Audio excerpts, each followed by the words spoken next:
Is the coach here, and I have something very exciting. It is new rules for you, Space Lizards. I dreamt about it, thinking about the old ones, and here we are with White Dwarf rules, all things Seraphon. I'm joined by a Discord legend, but more importantly, someone who has done very well in the competitive scene. I've got Vito, who has done pretty well lately in third edition. You've been kicking some serious ass running around going 4-1 with the Seraphon, playing friendly Seraphon. Actually, Yeah, you're doing some pretty good stuff. We won't talk about the yeah, Ginger Ninja and sometimes in your list, but you've got new rules, man. You have some new rules. White Dwarf has hit the shelf literally this weekend, and got a whole bunch of new stuff. You got uh, grand strategy. You've got battle tactics. You have a battalion. You have new allegiance rules, actually a tweak. So this should be a good one. I'm going to lean into Vito's experience and his third edition knowledge to find out what this all means. But first off, g'day, welcome. Do you want to introduce yourself to the friends of the internet? yeah, Coach. Thanks for having me here. Been playing Seraphon for 3, 4 years now. It's my first army and my favorite. And third edition, they're maybe not as strong as they were when their book came out, but they're still good. I mean, I think they can compete with the top armies, and I think the update really helps them too. I mean, it's there's nothing bad in it. And really it adds a couple things that we were missing, fixes a couple things that were broken going into third edition, and it's a welcoming update. A lot of people might not like the fact that a good army is getting an update, but you know what? Gargan's got it last month, so Yeah, I'm sure Beasts of Chaos and Sylvaneth players were begging for this particular issue. But hey, the more times you get delayed, it just means the closer you are to a new battle tome. So I'll take this as Seraphon's not being updated for a while. There's probably some armies that need a little bit of love before you. But before we get into the White Dwarf stuff, because I really do want to get in, there's some really cool stuff. And when I was reading through it, I thought it was quite beneficial for both your Coalesced and your Thunder Lizard, or your Starborn and your Coalesced. Sorry, I'm just constantly Thunder Lizard, Thunder Lizard, Thunder Lizard. Um, but I really like the rules. But before we get into that, I'd love to just get your experience and just like, what have you found so far as a Seraphon player in 3E? Knowing that you've gone a bunch of 4-1s and you play both online and real life. So, it's not just, math hammering experience you've got. yeah. So coming from second to third, I think the way that Seraphon plays is a little different. Used to take boatloads of skinks, flood the board, you'd blitz them up, shoot, melee them, doing mortals left and right, and then bring in your heavy hitters like your salamanders behind them. Kroak's got a big change, so that changed the way the army played a lot. Everyone was bringing him before. It's a little different now. I still like him. Some don't, but really in 3.0, the big change is monsters. We finally get to Mm. bring are big monsters, and they're competitive. They're good, um, and they're fun to bring. So I welcome the change. I played a lot of Fangs, and I actually played Kodos Claw a lot in 2.0 as well. Kodos Claw is dead in 3.0. Like there's really it could be a fun one to play, but it's of the abilities it has are redundant now with the rules in 3.0, and you can't stack, so that really hurts it as well. But Thunder For Lizards any, is where let me it's let at. me pause you there. I don't want to lose Yeah. that thought. Just for anyone who might be picking up Seraphon or maybe hasn't connected dots yet, why do you think Kotal Claw is quote unquote dead? Well, competitively, I think it is. The big thing in Kodos Claw is whenever you charged, you get +1 to hit, and you had a command ability that also gave +1 to hit. So a big thing that I was doing with Kodos Claw before was stacking hits. You have Saurus warriors that they they hit on 4s, and you'd bring them up to 2s, and you could actually make it so that they're re-rolling 1s as well. So the big thing there is you'd stack it, you'd get all of their hits to go into wounds, and then you'd get mortals on 6s to wound. Yeah, Yeah, So no, so I just wanted to connect those dots. I just wanted to make sure, like, obviously you can still do it, and then probably there's a little yeah, bit of benefit because you got consistency. You've always got that +1 to hit, but what you were doing is you were tapping into the multiple pluses to hit, which yeah. then, made something that was, 50-50, like a 4-up, into something super reliable. Yeah, and the fact that you could give multiple units +1 to hit before, which I guess you still can now with the command ability, but the effectiveness is greatly reduced, is really the Yeah. big thing. Yeah, monsters have really taken over with Seraphon. And I know when I was talking to Ridge from Seasons of War, he made the claim that, he thought that, Fangs of Sotek and even just like the Coalesced side, especially everyone's running Thunder Lizards, it seems that was the popular build, that in the past in 2E, the Starborn were far superior than the Coalesced. Coalesced were Mhm. more of the fun stuff. Now it really feels like it's, very much a match around very similar power levels. So whether you want to run your Skinks with the Slann and you want to go that route, or you want to go the Dinos, the Carnosaurs, the Stegodons, they competitively they're very similar. Yep, and that's great because now we have some options and we get to play with our dinos. It's like when we're kids and we have dino toys, we get to actually play with them on the battlefield now. So Yeah, I bought two of the Broken Realms boxes just to. It's funny actually because I bought the two Broken Realms boxes because I thought, oh, this would be a really fun casual. If I just want to play Friday night, mhm, play at the local club, just do some lols, run around with my little Stegodons. Now they're really good. mhm. Actually quite good. So. Which is great, But overall, you're finding them both really good. I know you've been playing around with a little bit with things like Gotrek as well. So if you need to bring in the power, great little synergy there. Anything else you've kind of learnt with 3E, or because I'm itching against these rules. I'm just like opening up the book, and I want to pick your brains. I want to kind of Yeah, learn. so the one thing you'll realize in third edition very quickly is the Realm Shaper engine is probably, or it's one of the best terrain pieces in the game right now. The board got smaller, terrain pieces got closer. You can now deploy it in your territory, so you can. Well, you could put it where you're going to actually be. Before it was a 50-50 chance, and it was difficult. It was difficult to use. You never wanted to give the opponent the advantage of having a garrisonable terrain piece. Now you don't need to, and the skink priest and the realm shaper are 5 out of 5 stars right now. They're some of the best things that Seraphon has, and you can bring it in Starborn or in Coalesced. I think that Coalesced, the Allegiance ability has in 3.0, where people are bringing more monsters, they're bringing more elite units. Um, those monsters and those units are doing multiple damage per attack, and whenever you're playing Coalesce, that -1 damage is huge now in third edition. It's brought a tremendous amount of durability um, to Seraphon, who when you play Coalesce, you don't have a lot of wounds to play with. Um, but it really it just devastates some matchups. It's devastating in some matchups. Yeah, I So remember playing. I remember playing against them in at the end of 2E, and my Gargans having to reduce the damage by mm, 1 just sucked. I mean, it was great, yeah. obviously, for my opponent, especially. I think he had like 2 or 3 big blocks of Saurus warriors just soaking up the damage, reducing the rend. I was just like, I hate you so much. But Yeah.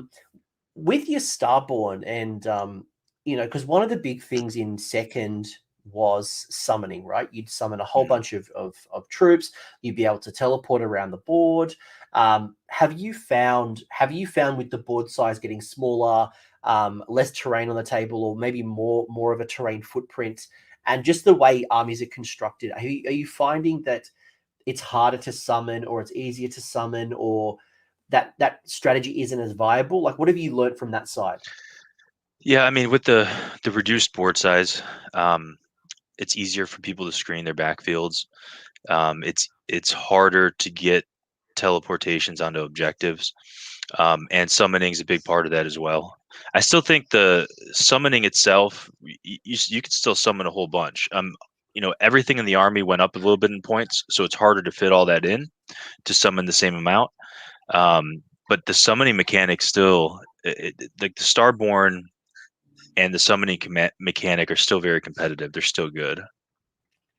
What's really cool as well, I'd probably say, is there's less screens. I'm finding there's way less bodies and less screens on the table. So while the board size might have shrunk, you might find that there's still more space because, especially with coherency as well, kind of compacting units in a bit more. You've certainly still got options, whether it's coming in from reserve, teleporting, summoning. I haven't really found too many problems finding that board space. No, sometimes it's interesting when I'm playing Thunder Lizards. I'm always hoping to get that summon on the engine, and it always kind of sucks when your engine's in combat, and then you pop off the summon, and you got to put them pretty far away, or you got to squeeze them in a little tiny area. But with Starborn, you have a lot more options of where to place them. So it's not, and plus you usually don't put your Slann into combat, and your Astralist not usually in combat. So, the summonings, it can be real powerful, especially, in Starborn, you can summon the unit and then teleport it at the same time, or just, it's all within the same period of the game. So you can do it right afterwards. I'm going to show off the White Dwarf rules in a second. Sure. So before we do that, I'd love just your overall, like when you were reading these rules, and they've just hit the shelf. If you're watching this live, or if you're watching this very early from release, the book has literally just hit the shelves. As long as there's no shipping issues in your country, it's literally live. What were your initial observations like when you were looking over the rules? Because there is Path to Glory as well, which is great, as well as mount traits. There's just so much cool stuff. What was your take? Are these things that you'll use, things that you like, it's nice? So considering that I'm playing with Thunder Lizards right now, I think that the rules are really helpful. I think it's gonna boost the power of the Thunder Lizard list a little bit. The big reason is now when we're next to terrain, we have a proper ward save. I mean, we're bringing a lot of monsters. It's not hard to just tag the end of or tag 1 inch near a terrain piece. Got a 6-up ward save. Now we're reducing damage by 1. We have pretty decent saves in a lot of our monsters, and like the Bastiladon. Now we have a 6-up ward save as well. So it's that. My first reaction to that was this is great. This gives us a ward save. It gives us a little bit of resistance against mortals, which has always been our worst enemy. Like any type of army that could put mortal wounds into a particular unit, or very like a scalpel type army, they're really difficult to deal with sometimes with Thunder Lizards, because they're going to take out our pieces. Well, it was always the way that you would bring down the Bastiladon at least into its first or second bracket, let alone, like there's a lot of your magic mortal wounds out there. Look, first off, I really like it. I don't want to ruin Christmas like Vito did. He's just like straight into the rules. I'm like, I was trying to like warm them up. Like, oh, yeah, I really like them. There's some things that I would consider. Vito's just like, nah. So let's just bring up the rules. So there are a tweak to your allegiance abilities. There is a mount trait now that you can access either for Coalesced or Starborn. So depending on which side of the fence, you have 2 options of a grand strategy. Again, 1 for each, a Coalesced and a Starborn option.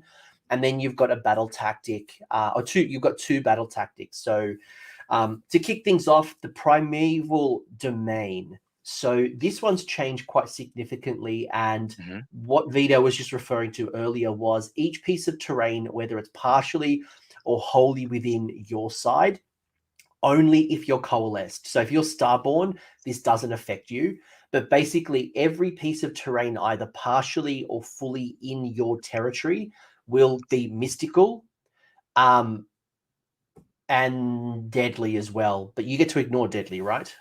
Yeah, it's deadly to your opponent, but mystical to us. Yeah.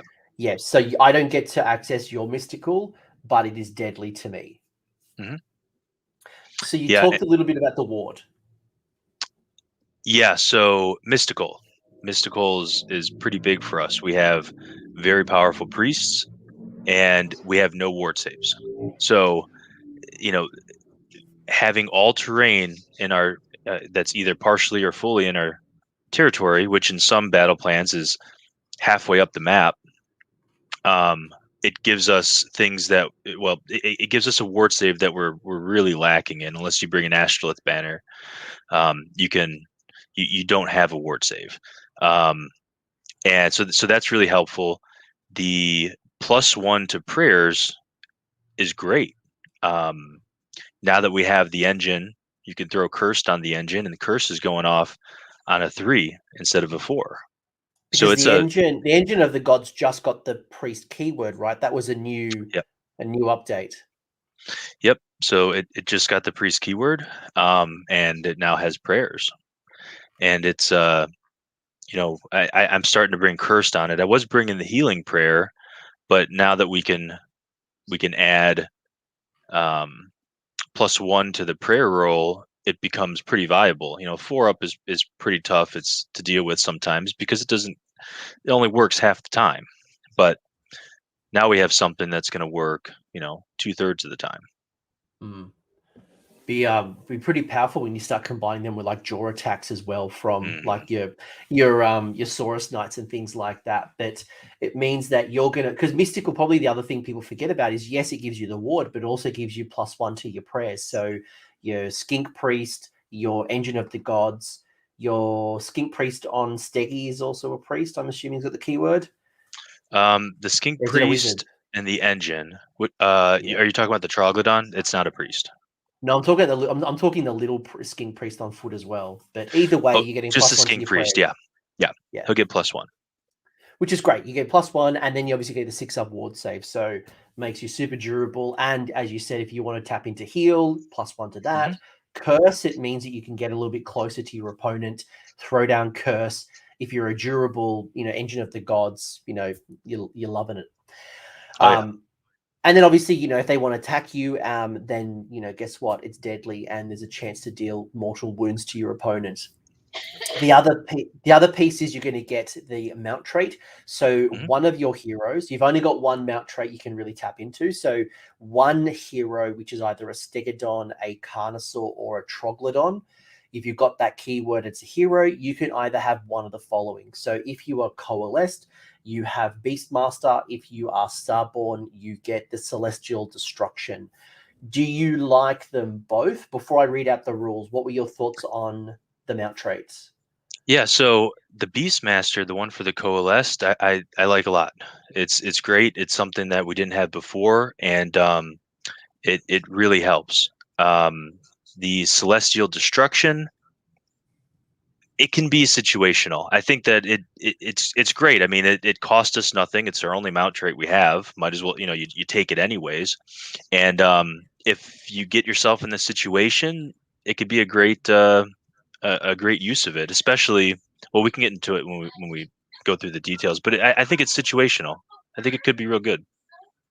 Yeah, so if you're a Beastmaster, so if you're in the Coalesced side, you get Beastmaster, and then that's once per battle in your hero phase. You can either declare it is either Swift or Savage. So if it's Swift, in the hero phase, it can, until your next hero phase, you can run and shoot and or charge. If you are on the other side, which is the Savage, you get +1 to the attack characteristics of the friendly melee weapons by the mount. So I love the ability to run and charge, or run, shoot, and charge. So there's a combination there. Or +1 attack is just, if you're in a combat, you throw down curse, you can just do a range of damage. So where are you at with Beastmaster? Yeah. So first of all, Beastmaster on a Carno is great now because the Carno could never run and charge until it already killed something. Now you can do it without ever having to kill something. So you could do it on turn 1. You could run and charge, which we had no way to do before.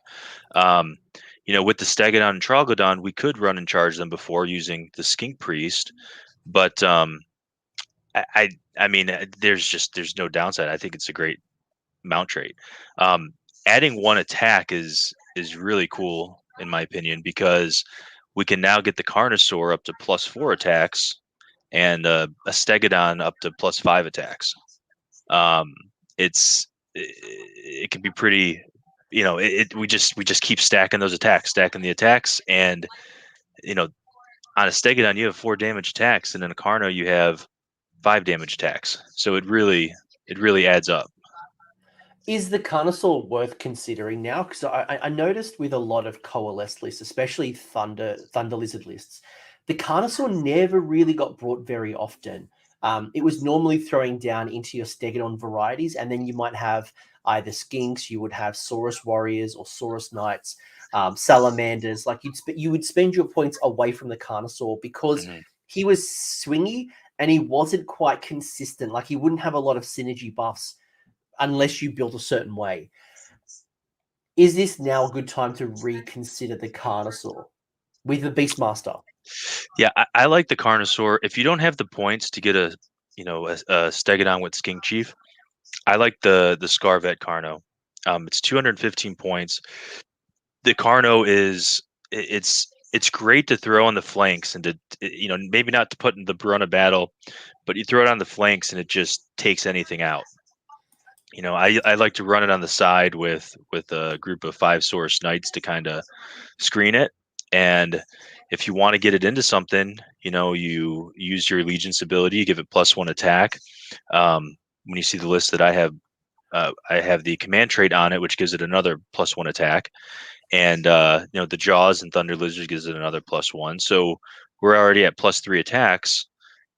As it's getting into combat, the thing can really do some damage. Now it doesn't have a lot of rend, but it's not something you want to throw into high armored targets. It's more of a flanking unit. And I think the trap that I've seen, and I agree with you 100%, I think the trap that I've seen people use the Carnosaur with is they think it's a Vampire Lord on Zombie Dragon. They think that they can just run the Carnosaur up the table and try to smash you in the face and be able to survive. And I think it was Buckets in the chat a little bit earlier saying that it's much more like a scalpel. You've got to choose your fights. You've got to find, and I think where you're playing on the flank and then kind of swing in is a really good strategy as opposed to putting it in the middle, run, shoot, and charge up the board with your Beastmaster. Yeah, I exactly. It's if you throw it up in the middle, it'll do nothing and die every time. Honestly, it just doesn't have. I mean, look, if you get lucky and your opponent misses a couple saving rolls on a jaw attack, you could do maybe 10, 15 damage, but it doesn't. It's just not the powerhouse like that. You can't use it like that. I think the lack of rend or the minimal rend, I shouldn't say lack of. It's just I think that's probably where the consistency struggles a little bit because again, it's not a Vampire Lord. You're not going in with mortal wounds. You're not doing rend 2 or even rend 3. So any way you can buff that up with an artifact or some additional abilities, you get a bit more value from the Beastmaster. The other side, by the way, so if you happen to be a Starborn not Coalesced, you're going to get the Celestial Destruction, which I really like this one. I thought this was a nice little bonus if you happen to go down this route. But you can carry out this monstrous rampage. So Celestial Destruction is a monstrous rampage instead of the others. So you won't stomp, you won't roar, you won't do the others, right? You can still do it if you have multiple monsters, but when you're using the Celestial Destruction, you do it instead of. What happens is you roll a dice for each enemy unit within 6 inches of this model. Add 1 to the roll if it's chaos, and on a 5 up, it does D3 mortal wounds. So it has the potential to be like a greater stomp, especially when you tap into chaos. What were your thoughts on that one? Yeah, I think it's situational. I mean, I think it could be real good. I mean, look, it's the only mount trait we have, so we're gonna take it. And if you throw monster throw it up the middle, or you throw it into a multiple unit situation, especially if it's chaos, you can possibly get multiple D3 mortals, as opposed to just one with the stomp. So I don't think it's bad. I could envision a situation where you have 4 or 5 different chaos units within range, and hopefully get 2 or maybe even 3 of the D3s to go off. Which is 2 or 3 times better than a stomp. So it's not too bad. It could be a nice chip damage to especially supporting heroes that might be sitting behind a big wall of chaff, especially with chaos. If you happen to find yourself in this situation, awesome. Is it the viable strategy? I'm going to run my monster up into battle and try to trigger on a 6 or a 5 if it's chaos. Probably not. Yeah. Yeah, I don't know if building a strategy around that would be so viable, but it could work. I mean, it could do some extra damage. Definitely. Yeah, no, it's great, and it's free. But definitely Beastmaster from a Coalesced side is great. And I guess depending on the situation, I think either it's you're stuck in combat and you want to get out with the +1 attacks, or you want to do some early game or even late game shenanigans. You might want to try to get yourself that run and charge or run, shoot and charge. Get yourself into the backfield. Score that Savage Spearhead. Claim an objective that might be. You might have someone who. You might have an opponent who might have like a movement debuff, that Demon Prince of Corn or something. Just getting that extra run as well as the charge could help. Yeah, and I think look, there could be a point in a game where there's a hero behind the line that has 1 or 2 wounds, and you just need to take a chance, and you might get him. So I think it's, considering we have no other mount traits, it's great. It's the best we got. So. And to what was said in the chat as well. So Voice has said in the chat, which I agree with as well. If you happen to have 2 monsters in your Starborn, it means that you're going to get access to to Stomp or Roar, as well as the Celestial Destruction. So if you happen to build 2 monsters in your Starborn, awesome. The one that has always caught me off guard is whenever I look at the White Dwarf rules, because we've now had Slaves to Darkness, we've had Gargants, we've now got Seraphon, is the 2 grand strategies. So you've got 1 grand strategy for Coalesced, 1 for Starborn. And I always struggle because I always like, well, the ones that I've currently got access to are just better. There's less conditions, it's easier to score, it synergizes well with my army. And I partially feel that the Starborn fits in that mold where I'm like, my job is just harder. I've got more tax, and maybe it's preparing me for a version of the game when we stop playing in the realm of Gur. What were your thoughts on the grand strategies? Yeah, my initial look at them is these are way harder to achieve than the generic ones. I mean, I don't think if you were going for competitive build, I don't think either one of these would be great choices. I think there's a lot of other things that Seraphon can do better than these 2, especially if you go Thunder Lizards. Keeping your monsters alive is probably the best one there is, or Battle Line if you have a lot of Stegodons or something. But yeah, like tomorrow we could get a whole new battle pack, and we could actually be out of we're playing core rules, or we're no longer playing the General's Handbook. So I'll take this with a grain of salt. Right now in Gur, I would not choose it. So for folks at home playing and you can't read it, if you are Coalesced, you score your grand strategy if you have 1 friendly unit wholly within each of the quadrants of the battlefield. If you are a Starborn, you've got to draw this imaginary line across the battlefield from opposite corners of the battlefield. And then essentially, if you stop enemy wizards passing over that line and you get a wizard to go over the line, it's so strange. It's so strange. It's mental tax. And I don't want to get to the end of turn 5 and I'm like, oh, your wizard didn't pass this line. Oh no, he did, and then he retreated. And like, I don't want to worry about this. Yeah, it's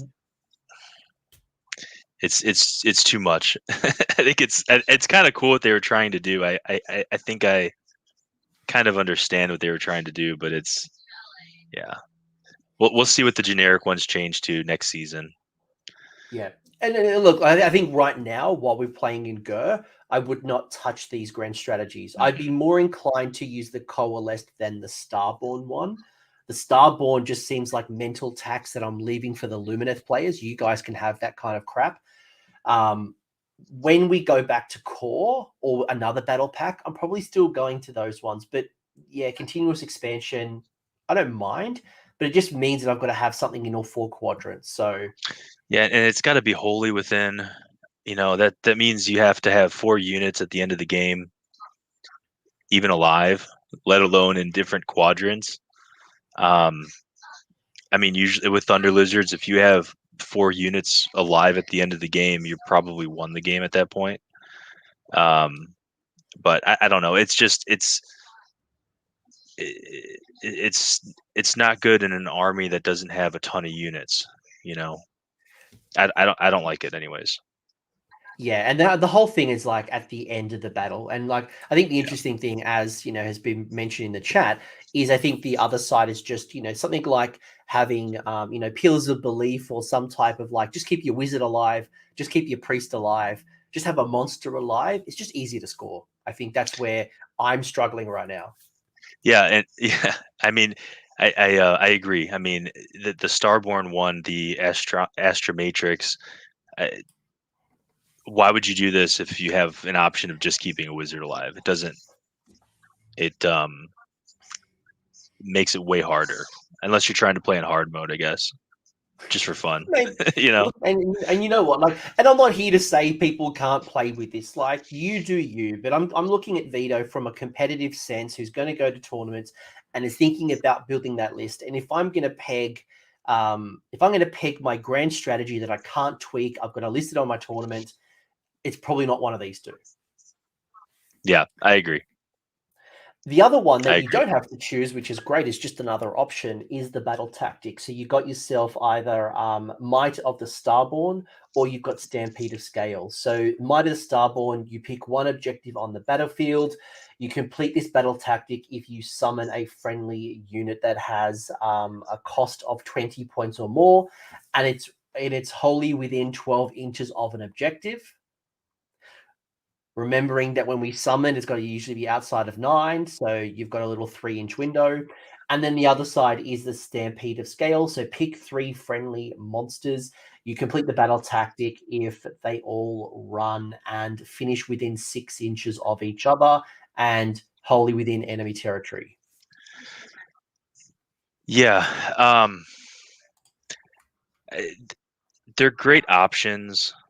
I mean, I could see using them, depending on the situation. I mean, I think there's others that are easier to do. If we look at the Starborn one, you need 20 points. Usually, you're summoning skinks or salamanders if you're playing in a competitive match, and it's hard to save up 20 points. But I could see, hey, I've used 4 of my battle tactics already, and if I get a couple more, maybe 6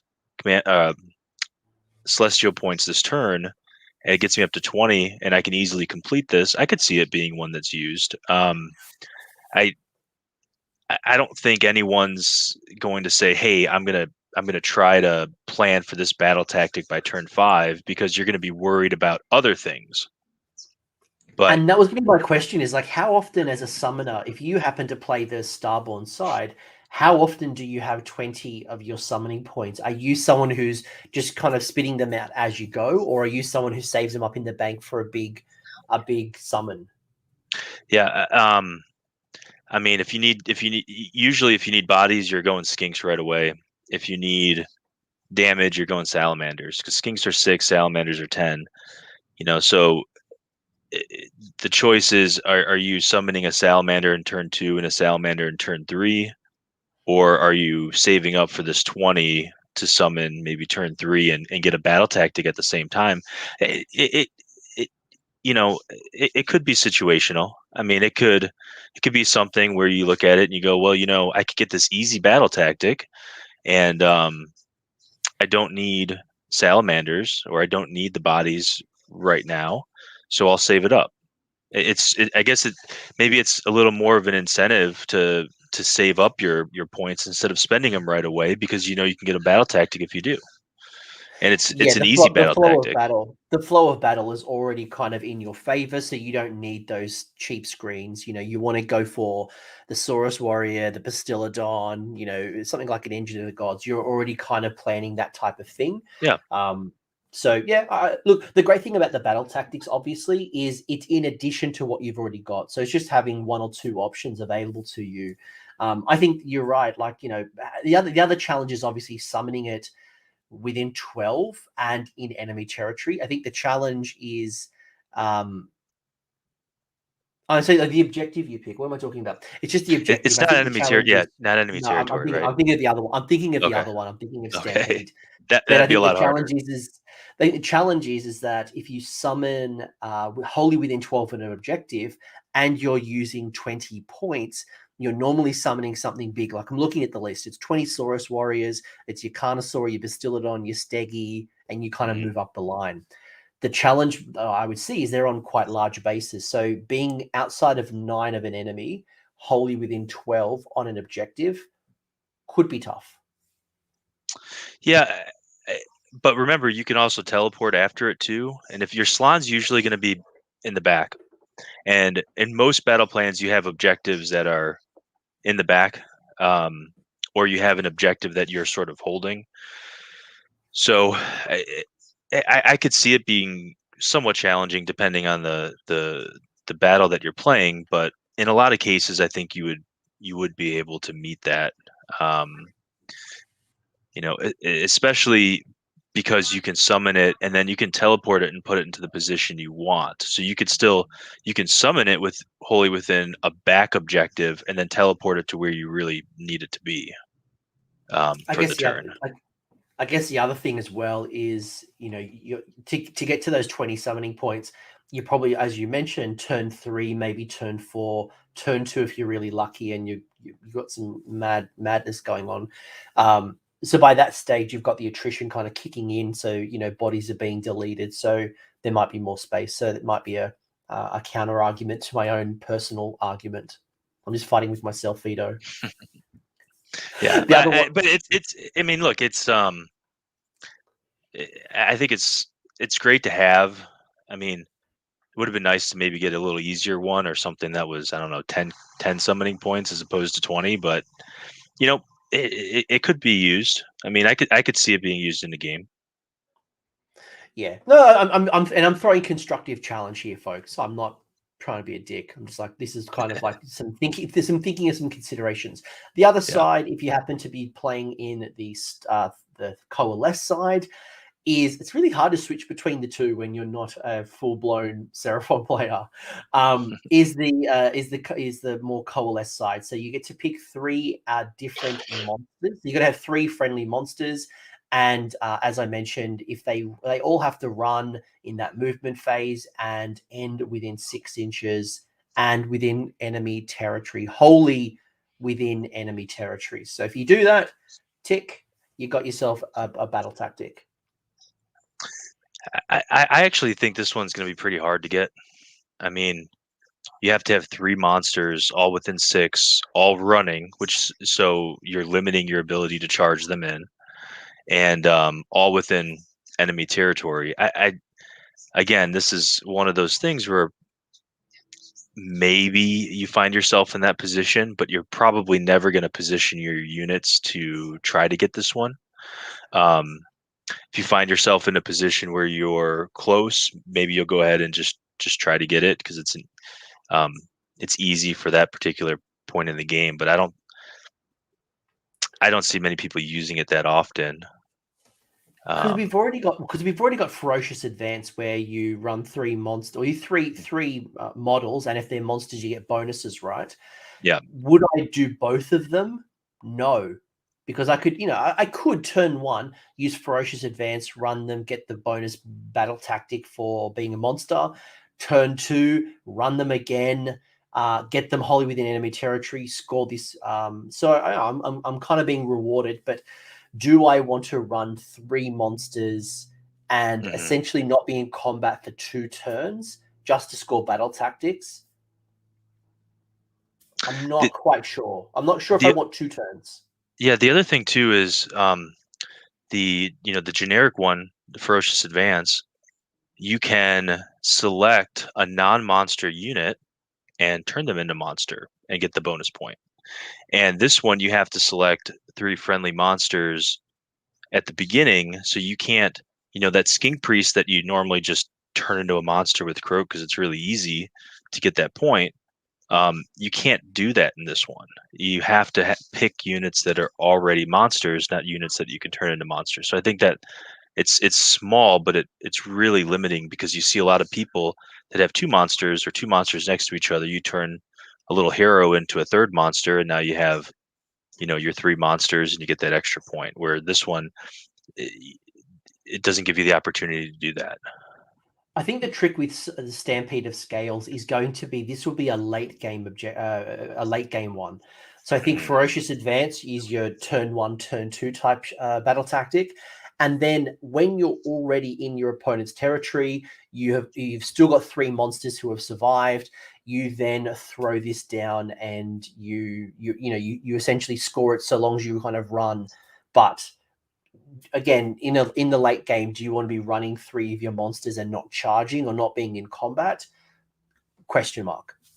Yeah, that's and plus if one's already in combat, you're retreating it. You're not running it either. So you'd have to have 3 monsters that are not in combat that you can run them all and don't need them to be in combat. It's rather difficult to get. I mean, unless you're playing maybe an all Stegadon list and you've tabled your opponent at that point, maybe. And you know what? That might be a good choice if you're, because I know Vito, you run like a bit of a mixed arms force, and we'll show off one of your lists pretty soon. If you are going down a very heavy, having just Bastiladons, Carnosaurs, Steggies, and Steggy varieties, and you've got like 5, 6 monsters, then cool, no problems. But if you're only running a couple, and then you've got yourself your Steggy Knights, you've got Croxigors, Salamanders, whatever it might be, maybe this is not the right battle tactic for you unless you find yourself in that position. But I think overall, when I look at this, it's great to have a whole bunch of options. The battle tactics are only nice just to have another choice. The grand strategy is probably not right now in Go while we're playing in this battle tactic at the battle plan. But when we're out of this battle pack, who knows what we'll be playing. This could be really useful. Mount traits for me, happy days. Primeval Domain, outstanding. That's my kind of I agree. I mean, I agree. I think they're great additions. Some of them we're not really going to use right now, but hey, maybe in the future we will. And I don't want to poo-poo on it, right? Because who knows how long we're playing in this battle pack. But the other thing you got, and this caught me off guard because I'm like, oh, wow, there's something that's going to give me a benefit for having 2 Bastiladons. Actually, no, it's just the icon they bloody used. So you got yourself 1 new core battalion. It is the Thunderquake, and it consists of a mandatory Engine of the Gods or Stegadon with Skink Chief. Then you have 2 Bastiladons or Stegadons. And then you either have to take a Croxigor unit or a unit of Razordons and Salamanders. So you have one of the choice. General thoughts, first observation. And by the way, you get, what is it? You get Swift and I forget what you get. You get... you get the one that's either a free 6-inch Slayer. run or a reroll charge. And then one's either +1 to hit or unleash hell. Yeah. Yes, you get Swift or Slayer. You don't get both. So it's not Swift like or Slayer. Warlord where you get both. You get Swift or Slayer. General thoughts of the and I want to call out one of the comments in. I'll call this comment out now. Yikes, Croxigors. So first off, overall thoughts on the battalion, and then second of all is how are you thinking about the build? Yeah, I think it's a fun battalion. I don't think the battalion is going to be a competitive one. I think generally, at least in Gur, that can change, but at least in Gur, the battalions we have, I guess they're in the core rules too. But reducing your drops is, in general, in my opinion, more important in Thunder Lizards than giving yourself a couple extra abilities that you have access to, because command points in Seraphon, if you bring a Slann or a Kroak, we usually or Skink Priest or or not the Skink Priest, but the Skink Star Priest. If you bring any of those, you're usually getting a whole bunch of extra command points. So these, the Swift and Slayer doesn't matter as much in Seraphon. Yeah, it's great. It's a little bit extra, but I don't think the battalion is really going to have a whole lot of play, at least competitively right now. I think it's fun though. It's the old Thunderquake. We lost. We used to have battalions called Thunderquake, first book and second book, and we kind of lost those. So I remember this greatly because when I bought that Broken Realms box, the first thing I was thinking about was I was going to run a Thunderquake. And I was like, oh, do I do Croxies? Do I do Razordons? Do I look at Salamanders? It got me down like a rabbit hole of looking like 3D printed Salamanders and a great alternative sculpt. It was at Avatars of War. And like I went down this rabbit hole. And then when third edition came, I'm like, yay, I don't need Croxigores and Salamanders in my little dinosaur pool. If you're playing competitively, and Vito, I'd love your thoughts on this one. If you care about drops, the minimum you could do is 6 drops. That would be your Thunderquake plus a battle regiment. And if you're playing the drop game, then if you're under 4 or even under 3, it doesn't really matter. So you can't really kind of build around that particular route. Yeah. My thoughts is I don't like Croxigores, mostly because they don't synergize very well with the other parts of the army. But Salamanders certainly do have its little place. Yeah, 100%. I mean, the Croxigores are sort of, they're the redheaded stepchild of the army. They don't synergize like anything else in the army does. I wish that they'd give them the skink keyword, and then we could actually use them. It'd be awesome. But they don't have that, and they still hit pretty hard though. I mean, they're hard. It's a hard hitting unit, but it's just not as good as the other stuff. I think the other part to this is when I think about this particular battalion, I'm thinking about if I'm going to run monsters, right? If I'm going to run that Bastiladon, I'm going to run Stegodons that aren't battle line, for example, I'm probably going to go Alpha Beast Pack and get that additional move, right? So for me, I feel like personally there's too much tax. You could go into Warlord, you could go into Alpha Beast Pack, you could do Battle Regiment. The challenge is with a lot of the other core battalions is they're not very friendly with monsters. And in a Thunder Lizards army, it's quite hard to kind of fit in a lot of your monsters in battalions. So I do like it from that perspective, but you're not playing the drops game. And I wonder if, again, while we're playing in Gur, if I'm better off with Alpha Beast Pack than Thunderquake. Just a question mark. Yeah, my list before this, I was doing, a Hunter's Battalion and a Battle Regiment. Because the Hunters is I find pretty useful as well. You're not getting stomped, you're not getting roared. There's some use out of that. But this battalion, although it's fun, I don't think it's going to be competitive. It's not very useful right now, and maybe that'll change. But it's more of a fun battalion right now. Look, I think it's got legs, right? You get whether you get a free Swift or a free Slayer, that's a free all-out attack or an Unleash Hell, and you don't have to be a leader to issue it, right? So if you've got a little Bastiladon away from Bastiladon away from heroes, and you want to use all-out attack, cool. You don't have to worry about babysitting. You could possibly use it. You could use the free run, again, being away from a leader. I think I'm not ready to rub it off. I think right now there's just a couple of other good options and it could still work. But I think if you're thinking about the competitive builds that Vito's thinking about, which is that 4-1, 5-0 type of build, and to the comment about like the sculpt, I can get 3D printed Croxigores alternatively.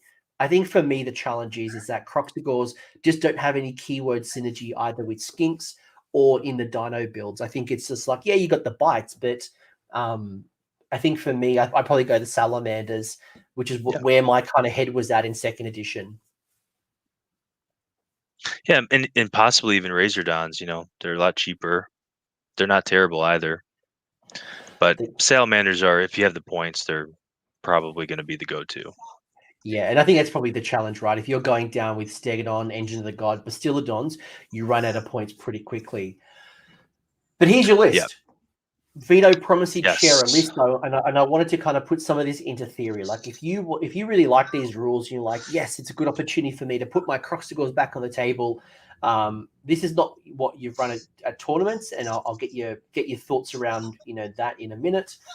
Sure. But talk to me about like why you built this and how you built it. So you've got Kroak, you've got Engine of the Gods, you've got a Carnosaur General, which is great. Obviously with the mount trait Beastmaster and Prime Warbeast. You got yourself the Skink Priest with heal. You got yourself 5 Saurus Guard, 5 Saurus Knights, Steggy, Salamanders, Bastiladon with engine, the Solar Engine, and then Burning Head. Yeah, so this list, first of all, this list is built with the battalion. So this list is probably not what I'd run in a tournament, but I don't think this list is half bad, and I'll explain my thoughts on it. So, Kroak, I like Kroak.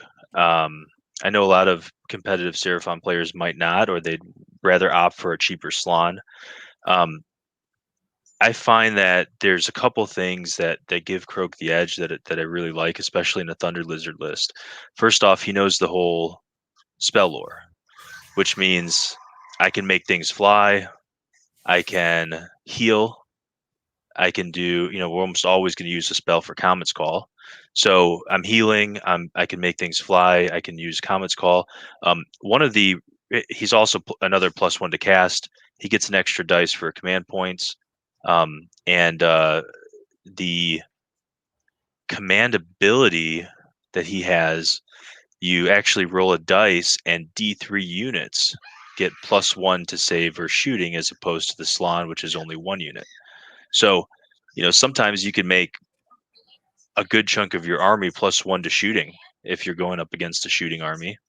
And he's a utility in this list. He's not necessarily a damage dealer, although he can. But yeah, he does just like High Egg said. He basically does what you need him to do when you need him to do it. And that's why I like having him in the list. When you bring Kroak, you almost always need to bring 5 Saurus Guard right now, though, because of his wounds mechanic. Which I don't know if we want to get into it, but it's kind of wacky. No, I think when the Kroak, and I think I had the same conversation with Ridge around Kroak versus the Slann. Most people were quite quick to kind of jump off Kroak and go back to the generic Slann and go back to that traditional build where he's got the Astrolith Bearer, you've got yourself the Saurus Guard and all that stuff, right? Mm-hmm. And I was always thinking about Lord Kroak in my Thunder Lizards because with the new War Scroll, he doesn't need all that stuff anymore. He doesn't need that tax. He can run around by himself. Yeah, he can obviously get some buffs still and need some support pieces, but he's not nearly heavy as having, the Skink Priest, you have the Astrolith Bearer, the Guard, all the combination. And because his points already went up, I'm playing like the same amount of points for like the same combination, just in a different way. So I actually don't mind Kroak in a Thunder Lizard kind of build. And one thing I'll tell you too is you don't realize how strong his unbinds are, because you could give him +1 unbind for the allegiance, and if you happen to have an arcane terrain nearby, he'll then have another plus.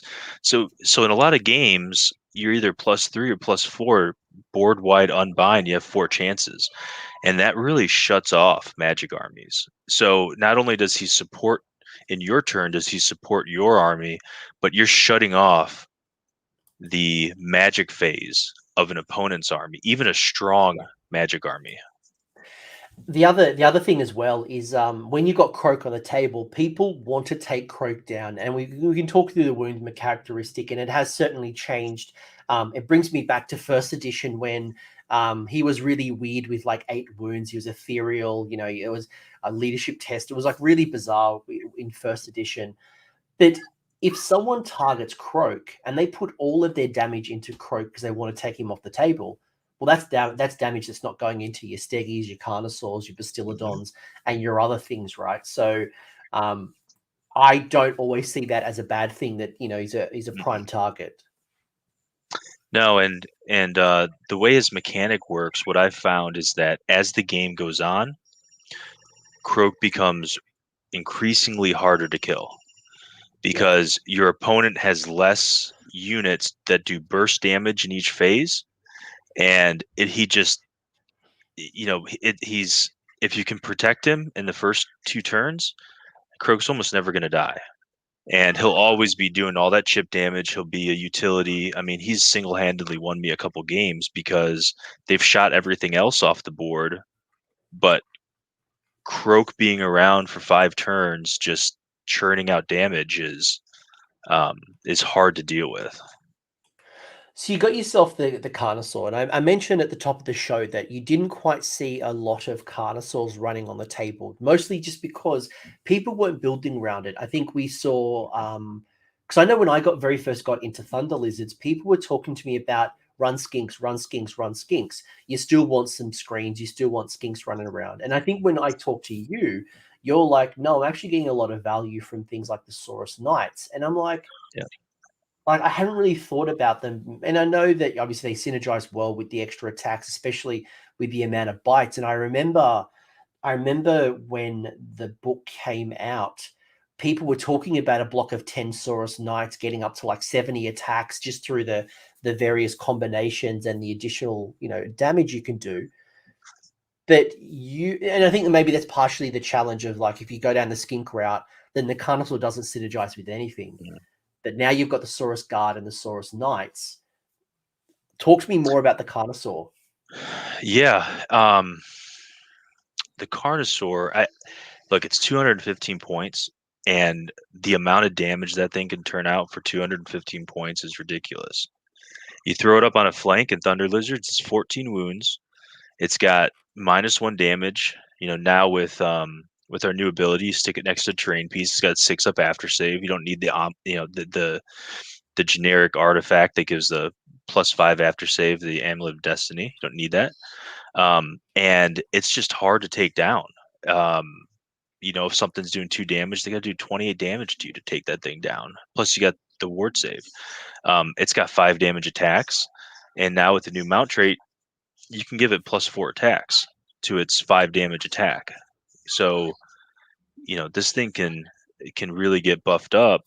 And the great thing that I've been using it for is taking a flank on, not putting up against your opponent's main army, but putting it up against something on the side.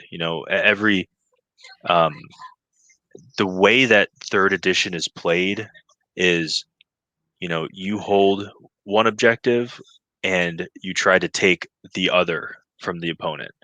And so you're, because most battle plans, there's 3 objectives, or there's 4 where you're holding 2 and you're just kind of playing a chess game trying to take one objective away from your opponent. Well, the Carnosaur is great playing on your weak side and pushing up the board, because it first of all, it's like a distraction Carnifex, like from 40k. A Everyone looks at distraction the Carnosaur, Carnosaur, I think. distraction Carnosaur. They look at that thing does 5 damage attacks and it's got +4. Holy cow! I got to devote, 800 points of my army to go make sure that 200-point thing is killed. And you're like, fine, let the Carnosaur die, whatever. It's just 200 points. And it's on my flank anyways. And then you come and you catch the rest of their army off balance. If they don't do that, they got a raging Carnosaur that's going to hit way above its point class. What about the choice of going not going the old blood? Because you've got 2 builds, right? You've got the Scarvet on Carnosaur, and then you've got the Saurus Old Blood on Carnosaur. I think I know the answer why you've gone Scarvet over Old Blood, but what was the rationale there? Well, in this list, I didn't have the points, but the Old Blood's a little better. I think it's got a it's a little better than the Scarvet, I think. But the issue is it's also 55 more points, or 55 maybe no, it's 270 points. So yeah, 55 more points. I didn't have the points in this list, but the Scarvet pretty much does just what the Old Blood does anyways. It's saves you 55 points. If you have the points sitting around, you probably take the Old Blood over the Scarvet, but there's no real reason to. And that's the struggle, right? Like it's just a lot of points being kind of sunk up in certain models, and that means dropping the Skink Priest. It means dropping, something else, and it's that's probably one of the challenges, just the tough squeeze. Obviously, you've got the combinations there. You've got the heal from the Skink Priest. You've got Curse, obviously coming from the Engine of the Gods. Now that it's it's a durable priest, which is great. I love the Engine of the Gods. I think it's just great. I think a lot of people quickly had the skink chief on Steggy, and then the minute that the Engine of the Gods got the priest keyword, I've noticed that people have quickly jumped back to the Engine of the Gods. So the engine actually synergized really well with Kroak now too, because Kroak can now, because it has the keywords, Kroak can now cast through the engine. And the way the wording is the engine has to be wholly within 12 of Kroak, and the engine's base is like another 3.5 inches long. So you're adding 12 plus 3 to Kroak spells if you push the engine forward. So you don't need an Astrolith banner if you have an engine, because you're adding 15 inches to all of his spells too. And then obviously the engine has the potential to summon. It has the ability to score things being a monster. It's a durable priest. You can sit it on near terrain to get that 6+ ward. Do you see a world where you run both? You run the engine and the Steggy priest? Yeah, I mean, I do, because the Stegodon with the Skink Chief is good. It's good, and I could definitely see fitting both of them in here. The other thing with the engine too is, I mean, the Engine of the Gods has single-handedly won me several games just based off of its roll mechanic. Depending on what you roll, you can do D3 mortals to every unit within 12 inches. You have the artifact on it, which is doing D3 or D6 mortals, the Fusel of Configuration. It does mortals when it lands its charge. It does mortals on its stomp, and then it actually has its attack profile. And if you don't get the mortal wounds to everyone, it's the only way you can bring extra bodies on in Thunder Lizards. So you're summoning more Saurus Warriors, which has saved me more times than you can believe too, because this is a 6-drop list. They're going to give you many armies are going to give you first turn. If you're out of range with your Bastiladon, well, you're rolling the dice twice for the Engine of the Gods. Chances are you're going to get one, maybe get 2 summons of Saurus Warriors, and now you got 20 Saurus Warriors as screens or up front that came completely free.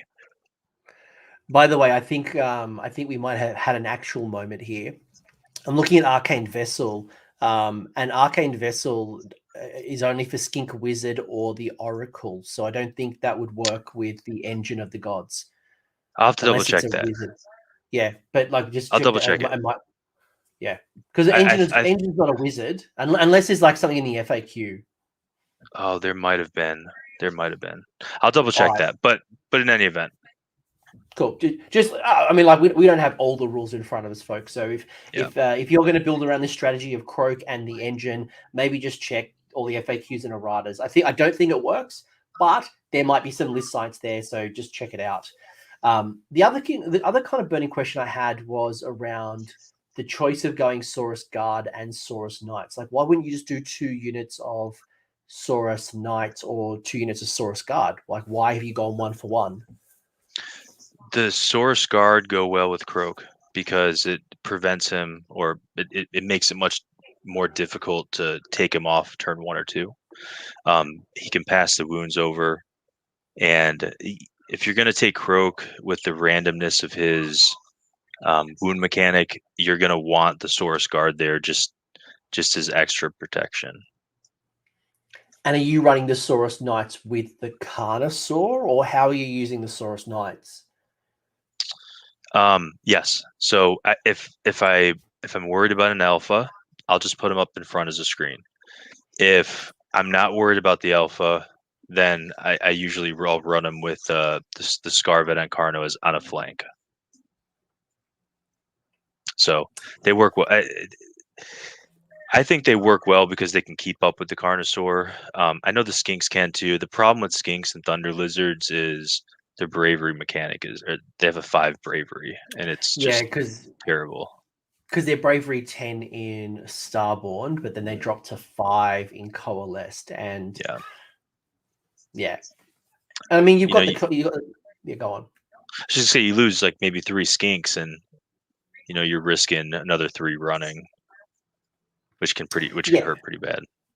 Yeah, and I know when I was looking at building Skinks into my Thunder Lizard, I was struggling with getting enough points to get into that 20 and 30 Skink route, just because those points are they better off running in a Stegodon, in having an extra Bastiladon, the pros and cons. And I think my lists were always kind of feeding more towards having another Bastiladon, having another Stegodon, some type of alternative, then more Skinks. Yeah. I mean, look, if you don't have the points for the Knights, Skinks are great. But if you have a few extra points, I think the Knights are superior, at least in Thunder Lizards anyways. The other thing too is the Skinks, the highest save you can get them to is a 5 save now, because the shields, they add 1 to the save. They don't change their save. Yeah. Would you go ahead? No, I was just gonna say with the Saurus Knights, would you boost them up? Because I know in your more tournament focused lists, you might run more Saurus Knights or even boost them up from a 5 to a 10. With the coherency changes and just how kind of that all works, do you see value in having like a unit of 10 or even 15 Saurus Knights? I haven't run them like that. I mean, I've used them in my list. I've run them more as screens. Even if I run them with the Carno on the side, they'll sort of screen off half the Carno, or just fully screen off the Carno, so that if the opponent attacks the Carno, I have something there that's going to prevent it from dying. I'd rather lose my Knights than the Carno. And then again, the problem with the Knights is they only have 1 inch range. So if you're running a block of 10, they got big base, small cavalry size bases. With the coherency rules, it's hard to get them all into combat with 1 inch attacks. Yeah, you're getting. I mean, you're probably getting about seven maybe at best. Yeah, 6 or 7 somewhere. Obviously, if you do like the poor footprint, because I think that's probably one of the incentives, right? Like you look at it and go, right, 10 Saurus Knights, they all get into attack. That's like a potential of 70 attacks when you include all the bites, both of the Saurus and the mount. But the likelihood of getting that actually off is now, even in 3rd edition, slim to none, because you can't get 10 in. I like the blocks of 5. They're cheap. Yeah, it means you got more board space, and the disadvantage too is they don't have rend. So maybe if you run a big block of them with a Skink Star Priest, give them some mortal wounds. They do have a lot of attacks per model. I think they have 7 attacks per model in Coalesced. And if you give them +1 to hit, they get them all through. You can do some mortal wounds with that too. But their attacks don't have any rend. So we have sort of the same problem that all of Seraphon has, is we don't have rend. I guess the Saurus Knights would take advantage of something that's cursed quite well. With just the sheer amount of attacks, then throw curse on an opponent, go in there, and just that volume of attacks just means you've got a really high likelihood of mortal wounds. Yeah. So it's with cursed, it's great. 5 Knights are, what is that, 35 attacks. So you're gonna do some damage. So yeah, they're good. Again, they're not really there to do damage. They're really there to absorb hits or to go run off on an objective or something anyways. But in that sense, they're going to serve the same thing as skinks. I just find them a little more durable. They can do a little more damage too. I mean, sometimes you charge them in on the charge with spears. They're still doing 2 damage attacks, so they can hit decently hard, but you can't go into anything that has high armor saves. You know, you have to send them into something that really doesn't have much armor at all. How are you dealing with some of these high armor, whether it's heroes or even units? Yeah, so what I've done, I mean, the list that I've been running had Gotrek in it because Gotrek solves a lot of the problems that Seraphon has. Seraphon, even in Coalesced, doesn't have anything that really, I guess, pre White Dwarf, nothing that could defend against mortal wounds, which Gotrek does great, and nothing that has real high rend or serious mortal wound output in melee combat, at least if you're not bringing a skink star priest. And Gotrek sort of fills all of those roles. He just walks up the battlefield and holds down the center, which is really, really helpful in a Seraphon army because we don't really have something that does that. I mean, you throw the Carno up, it's just going to die because it has no rend, has no mortal wound saves. They'll find ways to kill it pretty easy. But Gotrek could just, although he's slow, it doesn't really matter because Seraphon's not a turn 1 or turn 2 army. They're more of a game long army. Yeah, the durability in Seraphon has always been the challenge, especially if your opponent has a lot of mortal wounds. Yeah. And yeah, you can go down the big blocks of skinks, but I can see where Gotrek will play its part. I think obviously the other thing is going to be Bastiladon sitting on mystical terrain is just going to be a nightmare for opponents. I love it. I love the idea. Oh, it's great. I'm going to cry as an opponent. I'm going to cry because you just got to throw a bunch of mortal wounds just to bracket it from that 1+ save.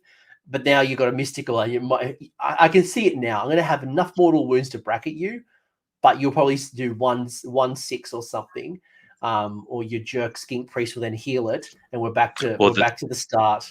The priest, the engine, or Kroak, right? So that's the greatness of that is even if you bring that Bastiladon down 6 wounds, you can easily heal it 6 wounds in a turn. So it's so demoralizing. It's so demoralizing. Yeah, I mean it's 12. That thing's got 12 wounds too. It's got a 1-up save and a 6-up after save now. If you just stick it by some terrain, yeah, it's hard to deal with. It's hard to get through that 12 wounds. Would you use this battalion to run a double Bastiladon list as opposed to the Steggy? Yeah, I mean, I think it. I've actually seen a lot of people running double Bastiladon lists and competitive lists and doing pretty well with them. I think it's hard to fit in the engine and 2 Bastiladons because you're losing the effectiveness of the Thunder Lizard command trait. The more engines or Bastiladons you put in there, but I still think they're good. A Bastiladon on its own, unbuffed, is still really good. The Bastiladon really shines though when you use the command ability from the Skink Priest to give it +1 to hit. Because that's in the hero phase, you can then double shoot the Bastiladon in the shooting phase with the +1 to hit, and you can use Unleash Hell with +1 to hit. So it that thing's got +1 to hit for everything. If you bring a skink wizard, you can also make it re-rolling once to hit, and it gets real strong that way. But you can't do that with 2 Bastiladons because the skink command ability you can only put on 1. You can only double tap a Bastiladon or an Engine of the Gods once in your shooting phase, so the effectiveness really dramatically decreases if you do that. Yeah. No, I would agree. I think you're building in redundancy, or you're really scared of something like double shooting bow snakes, Lumineth, and you just want to clear them turn 1, or you want to clear them as quick as possible. A double Bastiladon will help you do that.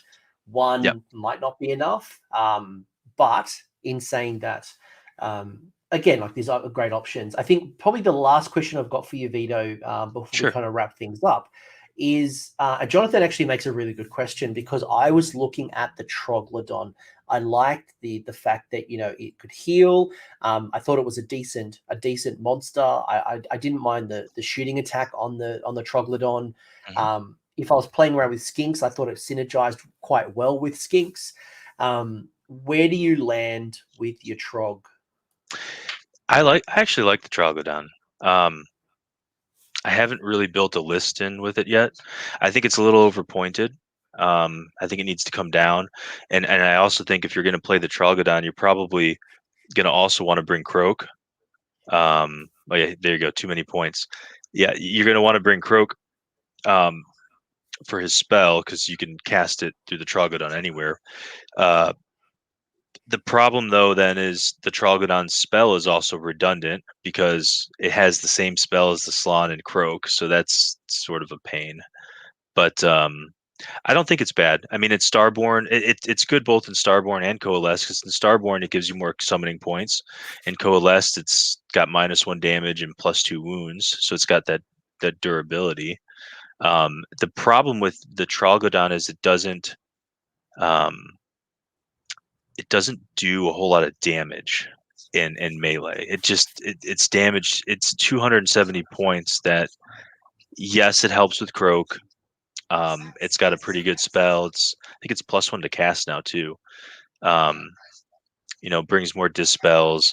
It's good. I just wish it was down, maybe like 30 points down. If it came down That's what 20 or stopped 30 me in the points. end. That's what Yeah. stopped me in the end. I had it in my list. I was building around it. I was thinking about some tactics, but Mhm. ultimately where I dropped it was, am I better off having an extra Stegodon or an extra Carnosaur or the Troglodon? And in most cases, I couldn't justify having the Troglodon in the list, because it was just too expensive. I think, compared to what you just said, I couldn't agree more. I Yeah, wanted to run it. I wanted to make it work. It's the model that everyone converts coming out of water because they have spare bits, and I'm yeah, like, it's pretty I cool. don't They're want to do pretty that. cool conversion too. Oh, it's Yeah, such a it's a Illustria Online has that tutorial. Like, everyone has now learnt how to make the Troglodon coming out of water to get two models out of one kit. yeah. I think if they just lower the points a little bit, I think you'd see a lot more of it being brought. And I don't think it's very far. I don't think the War Scroll's bad. I don't think it's a bad unit. I think it's just a little overpointed. Um, I wish it did a little more damage or had a little more rend, but Seraphon in general doesn't really have rend anyways. So No, if I'm asking for rend, I'm asking it from the Carnosaur. To be honest, get yeah, get those numbers up, pump up those rookie give numbers. the jaw some rend. I And used to mortal, like in the Battalion in 3.0, you used to be able to give it more rend, but they took that away or from us. even like mortal wounds on sixes. If you do I don't know, a hit like so many things like Terrorgeist. Maybe it's not as Hmm. aggressive as a Terrorgeist, but you roll a 6 to hit or a 6 to wound, and it does, I don't know, flat 3 or flat 6 mortals. That would be awesome. All right. Last question, because Buckets asked. I was going to wrap things up because I'm hungry. I haven't had lunch. I'm starving. I'm wasting away. As you can see, my body is a temple. I'm wasting Yeah, I can away. tell. Hey, watch it, you. Yeah, me too. But Don't worry. Chameleon Skinks. Um, do you like them? Do you not like them? Things like Savage Spearhead, really good Yeah. use for them. Great to kind of put into your realm engine. I like that Mhm. a lot. Yeah, I think Buckets knows this too. I loved Chameleon Skinks in 2.0.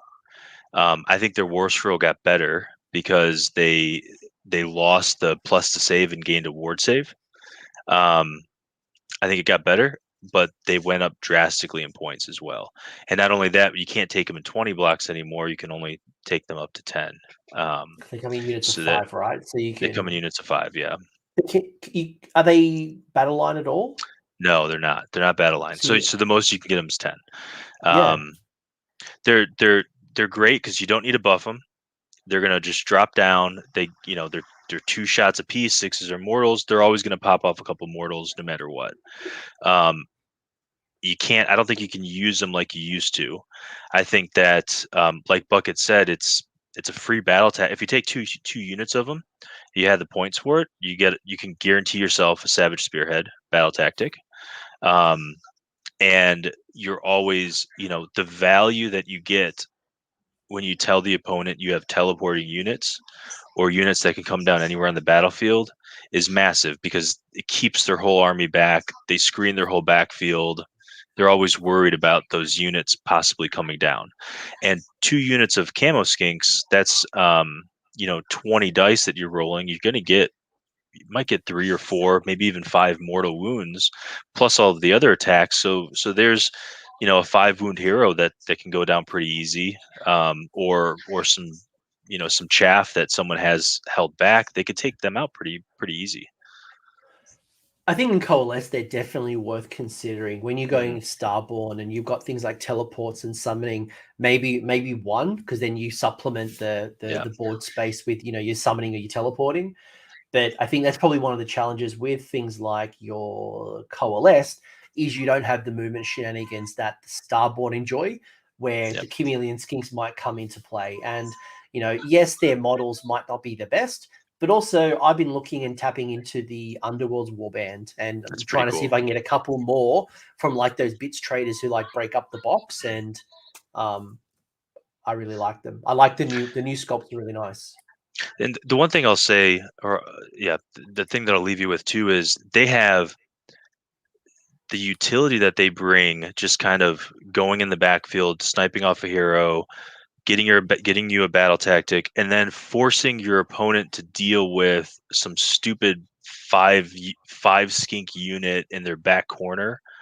It is like a headache, and it's great because it just causes a headache. They have to send more than they want to send over there.